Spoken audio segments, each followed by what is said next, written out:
पढ़ी है उसी के बेस पर ही बनेगी। ठीक है, तो पहले मैं आपको क्लासिकल में हमने क्या पढ़ा था वो मैं आपको बता रहा हूँ।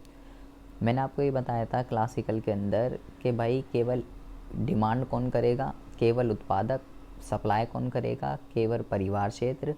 क्लासिकल के अंदर इक्विलिब्रियम वहाँ पर डिसाइड होता है ब्याज का, जहाँ पे मांग और पूर्ति बराबर हो जाएंगे। मुद्रा की मांग और मुद्रा की पूर्ति, परिवार क्षेत्र जितनी सप्लाई कर रहा है, उत्पादक क्षेत्र जितनी डिमांड कर रहा है निवेश के लिए, वो क्या हो जाएगा, जिस पॉइंट पे जहाँ पे बराबर हो जाएगा वहीं पर जो है इक्विलिब्रियम इस्टेब्लिश हो जाएगा। जैसे कि ये आ गया एक पॉइंट।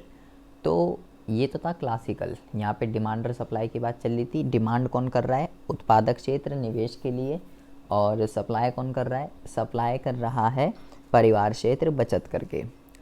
इसकी कुछ लिमिटेशन थी कि भाई इसमें मुद्रा की पूर्ति में केवल परिवार क्षेत्र की बचत को लिया गया और किसी बचत को नहीं लिया गया, या और भी जगह से पूर्ति आती है जैसे बैंक भी करता है, और ऐसी मांग के भी थे।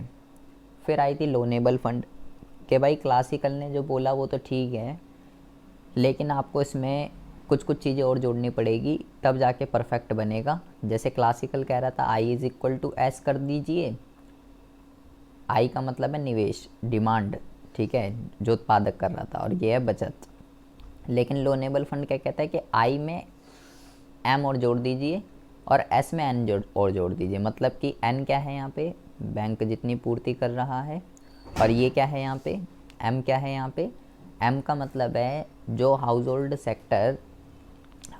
सेक्टर जितनी भी अदर लोन की डिमांड करता है, या हम लोग भी पैसा सेव करके रखते हैं, ये वो है। तो इसके अकॉर्डिंगली ये था। तीसरी जो थी वो थी लिक्विडिटी प्रेफरेंस। ये जो हम ISLM जो पढ़ेंगे आज, ये क्लासिकल और लिक्विडिटी इन दोनों थ्योरी का सम है। तो इसमें मैंने आपको क्या बताया था कि भाई पैसे हम किस चीज़ के लिए रखते हैं, 3 पर्पस के लिए रखते हैं, ट्रांजैक्शन, प्रिकॉशनरी और स्पेक्युलेटिव। मैंने आपको ये बताया था ये जो थ्योरी है ये क्या है कि हम पहले किस चीज़ को प्रेफरेंस दे रहे हैं। लिक्विडिटी का मतलब आपकी जेब में कितना पैसा है, आपके हाथ में कितना पैसा है, इसका मतलब होता है लिक्विडिटी। और प्रेफरेंस आप किसको दोगे, पहले दो ऑप्शन है आपके पास, अपने पास अपनी जेब में पैसा रखना चाहोगे या उसको कहीं पे निवेश करके ब्याज कमाना चाहोगे, किस चीज़ को प्रेफरेंस देना चाहोगे। तो जब ब्याज की दर ज़्यादा होती है तो आप अपने पास पैसा नहीं रखते, आप उसको इन्वेस्टमेंट कर देते हो, निवेश कर देते हो, और जब ब्याज की दर कम होती है तो होल्ड करने को प्रेफरेंस देते हो। इसका जो कर्व मैंने आपको बताया था कुछ इस तरीके का मैंने आपको कर्व बताया था, ब्याज की दर और मुद्रा की मांग। और ये बताया था कि एक सिचुएशन ऐसी आती है कि जब ब्याज की दर बिल्कुल फ्लैट हो जाती है, और एक मैंने आपको बताया था कि एक सिचुएशन ऐसी भी हो सकती है, चाहे आपकी इनकम मान लीजिए इतनी है, इनकम तो इतनी है, लेकिन सरकार कई सारी नीतियों की वजह से ब्याज की दर अगर बढ़ जाए और अगर घट जाए तो भी मेरी प्रेफरेंस के अंदर यहाँ पे चेंज नहीं हो रहा, मेरी प्रेफरेंस जो है वो OQ ही है, लेकिन कर्व जो है वो शिफ्ट हो रहा है। ये भी एक सिचुएशन मैंने आपको बताई थी। अब बहुत ही ज़्यादा ध्यान से सुनेंगे, हमें आज जो पढ़ना है वो हमें पढ़ना है ISLM, लेकिन ये जो थ्योरी है ये बहुत ही इंपॉर्टेंट थ्योरी है इन चारों थ्योरीज़ में से। इसको सबसे ज़्यादा इम्पोर्टेंस क्यों दी जाती है, ये सबसे ज़्यादा इम्पॉर्टेंट क्यों है, क्योंकि भाई क्लासिकल ने अपना अलग बोला, लोनेबल ने अपना अलग बोला, लिक्विडिटी ने अपना अलग बोला। अब ये ISLM क्या कह रहा है, इनने सबको ही जोड़ दिया कि ले तू भी ले, तेरी बात भी मान ली और तेरी बात भी मान ली, कोई गलत नहीं है, सबको मान लिया। इसलिए इसको जो है इस थ्योरी को सबसे ज़्यादा इम्पोर्टेंस दी जाती है और सबसे ज़्यादा एग्ज़ाम में पूछी जाती है। ISLM मॉडल देखो, ISLM मॉडल, ये ISLM मॉडल जो है ये क्या होता है, ये जो IS है, ये मैंने बोला भाई ये दो थ्योरी का सम है। ये जो IS है ये जो है ये है, अरे वो नहीं, ये तो है क्लासिकल वाला, प्रतिष्ठ वाला। IS कर्व जो बनेगा वो बनेगा क्लासिकल से, और LM कर्व जो बनेगा वो बनेगा आपका लिक्विडिटी प्रेफरेंस वाली से। लिक्विडिटी प्रेफरेंस वाली से ये बनेगा, इसलिए इन दोनों को क्लासिकल और लिक्विडिटी प्रेफरेंस इन दोनों का जो है सम माना जाता है। तो अब देखेंगे कैसे इसके कर्व बनेंगे। और आइलम मॉडल के अकॉर्डिंगली ब्याज का जो निर्धारण है वो किस तरीके से होगा। तो इसके लिए आपको जो है 3 कर्व को समझने की आवश्यकता है। सबसे पहले हम समझेंगे IS कर्व जो है वो किस तरीके से बनता है, फिर हम समझेंगे LM कर्व किस तरीके से बनता है, और फिर समझेंगे ब्याज का निर्धारण। तो यहाँ पे हम सबसे पहले हम सीखते हैं कि IS कर्व जो है वो किस तरीके से बनता है। देखिए, अगर हम बात करें IS कर्व की, तो IS कर्व जो है वो कोई बहुत बड़ी चीज़ नहीं है, बहुत आसान सी चीज़ है। क्या है इसके अंदर, यहाँ पे लिखेंगे ब्याज की दर, यहाँ पे लिखेंगे आय। देखिए, मैंने आपको अभी ऊपर बताया कि भाई क्लासिकल के अकॉर्डिंगली इक्विलिब्रियम कहाँ पे डिसाइड होता है। क्लासिकल के अकॉर्डिंगली इक्विलिब्रियम जो है वहाँ पर डिसाइड होता है जहाँ पे डिमांड और सप्लाई क्या करते हैं, जहाँ पे डिमांड और सप्लाई, किसकी डिमांड और किसकी सप्लाई ये मैटर कर रहा है। मुद्रा की मांग और मुद्रा की पूर्ति जहाँ पे बराबर हो जाते हैं वहीं पे इक्विलिब्रियम जो है वो डिसाइड हो जाता है। ठीक है जी। अच्छा, तो IS कर्व क्या है। IS कर्व जो है वो जो है, मैंने बोला भाई ये क्लासिकल से बनेगा। तो क्लासिकल के अकॉर्डिंगली जैसे मैंने आपको सप्लाई कर्व बताया था, सप्लाई कर्व मैंने आपको कैसे बताया था कि भाई अगर ब्याज की दर ज़्यादा है तो सप्लाई ज़्यादा होती है, इसलिए सप्लाई कर्व ऐसे बनता है और डिमांड कर्व ऐसे बनता है। तो जितने भी पॉइंट क्लासिकल के अकॉर्डिंगली जितने भी पॉइंट इक्विलिब्रियम के आएंगे, मान लीजिए कि ये एक डिमांड कर्व है, ठीक है, ये एक डिमांड कर्व है, ये एक सप्लाई कर्व है, ठीक है, और मान लीजिए ये जो है ये एक डिमांड कर्व है।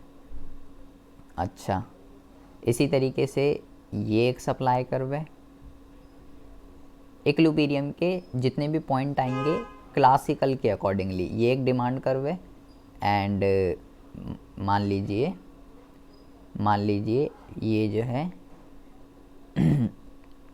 या इसको इस तरीके से बना दीजिए, ऐसे बना दीजिए, इसको जो है चलो ऐसे बना दो, ये जो है ये डिमांड है। इसी तरीके से एक और सप्लाई कर्व है, एक और सप्लाई कर्व है, एक और डिमांड कर्व है। इसी तरीके से एक और सप्लाई कर्व है, एक और डिमांड कर्व है। तो यहाँ पे आपको समझना क्या है, यहाँ पे आपको समझना ये है, इसको यहाँ पे बनाइए,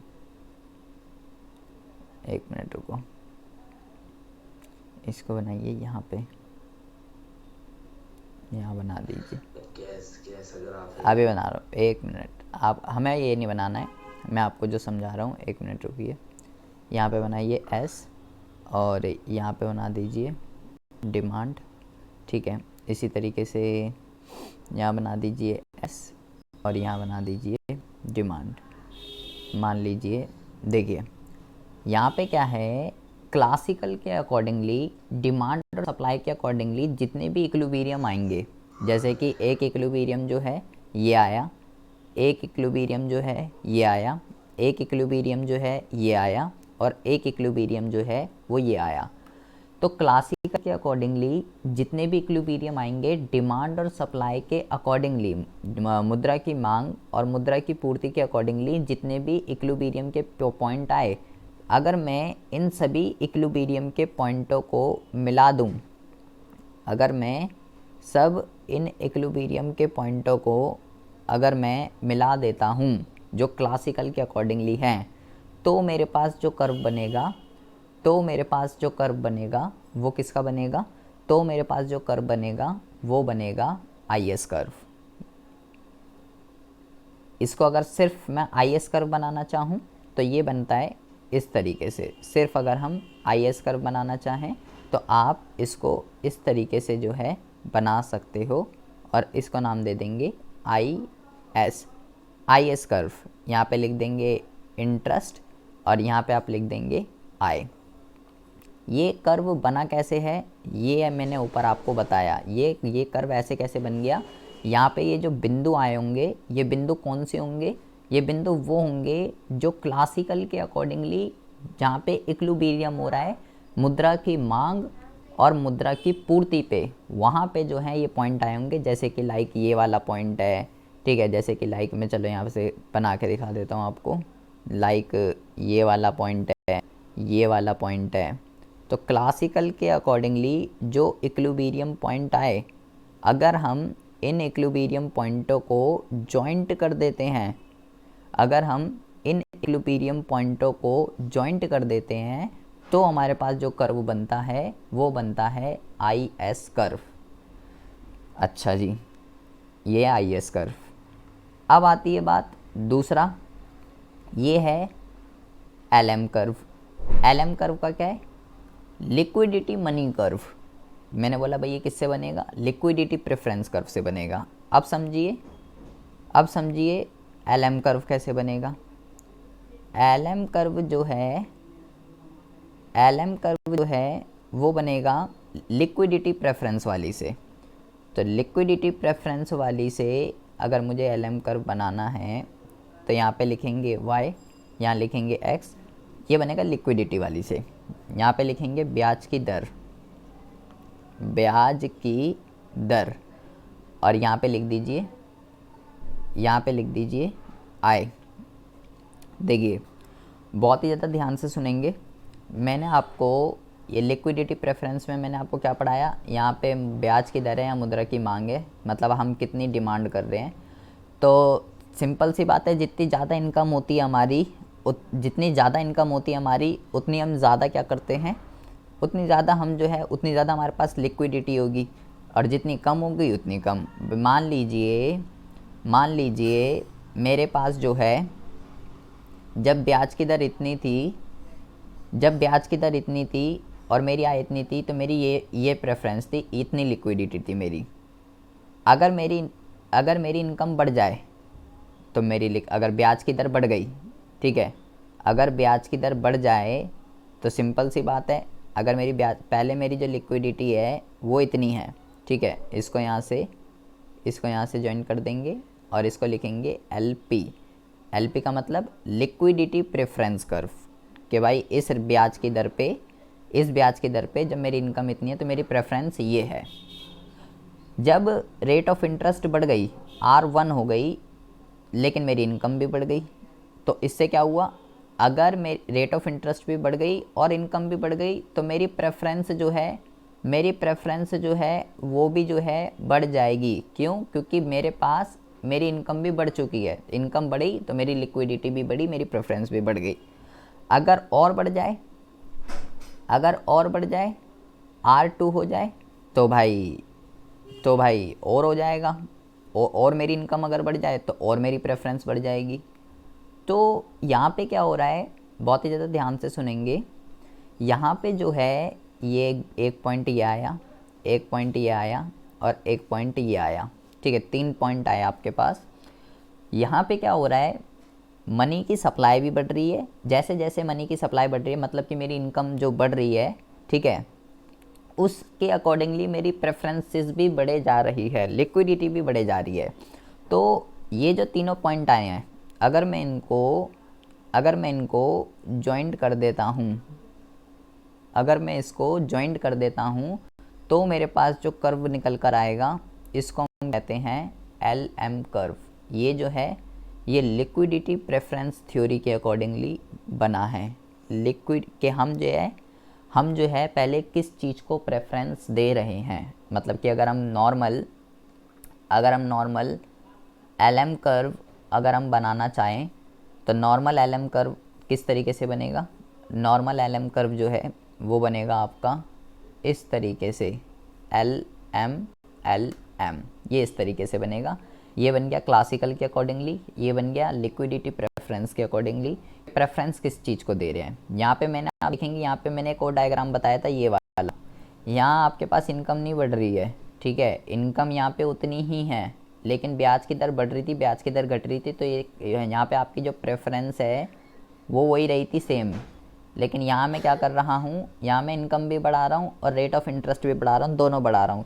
तो जैसे जैसे यहाँ मैं लिख देता हूँ चाहे तो, जैसे जैसे इनकम बढ़ती है तो हमारी जो लिक्विडिटी है, जो हमारी तरलता है, जो हमारी लिक्विडिटी है वो भी बढ़ने लगती है, और जैसे जैसे घटती है तो वैसे वैसे ये भी घट जाती है।